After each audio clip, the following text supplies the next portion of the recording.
புத்தகத்துல இருக்கு அந்த சப்ஜெக்ட் அப்ப படிக்கிறதோட சரி, அடுத்த இது வரும்போது அவங்க மறந்துடுறாங்கல்ல பசங்க.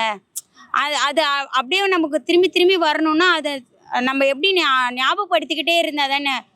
என்னைக்கோ ஒரு நாள் படிச்சிருந்தா அம்பேத்கர்ன்றவரை தெரியும், ஆனால் அவரை பற்றின வரலாற்றுன்றது நிறைய பேருக்கு தெரியாது இல்லைங்களா.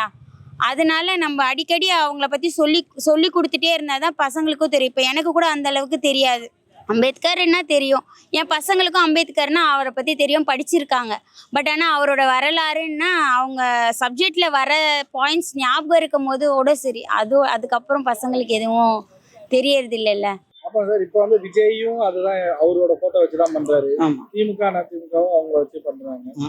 அவர் பொதுவான தலைவரா தானே சார் இருக்காரு. யாரு விடுதலை சிறுத்தை ஒருத்தவங்க தாங்கிறதுனால ஜாதி தலைவரா மாறிடுச்சு.